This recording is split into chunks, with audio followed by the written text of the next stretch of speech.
Muling pinatunayan ng Rizal Police Provincial Office sa pamumuno ni Police Colonel Attorney Eleazar R. Barber Jr., Provincial Director, ang patuloy nitong malasakit at pakikisa sa sektor ng edukasyon sa pamamagitan ng pagsasagawa ng proyektong Brotherly Love kasabay ng programang Isang Pulis, Isang Lapis, May Kwaderno at Papel pa.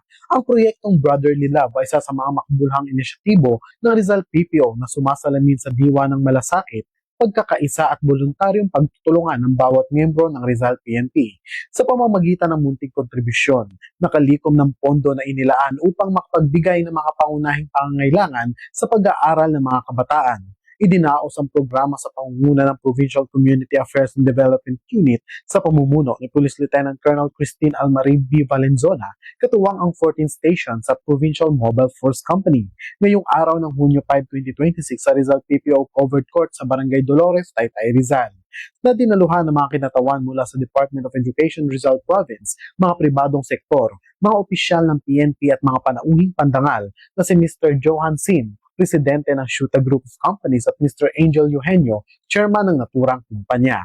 Bilang bahagi ng programa, isinagawa ang pagbibigay ng mga school supplies, sapatos, tsinelas at iba pa sa 235 na benepisyaryong mag-aaral sa lalawigan ng Rizal. Ang aktibidad ay naglalayong makatulong sa paghahanda ng mga kabataan para sa nalalapit na pagbubukas ng klase at maitaguyod ang diwa ng pagkakapatiran at bayanihan. Mula dito sa Rizal Police Provincial Office, ako ang inyong PNN correspondent, Patrolman Junmar Abang, alagad ng batas, tagapagtaguyod ng balitang pulis.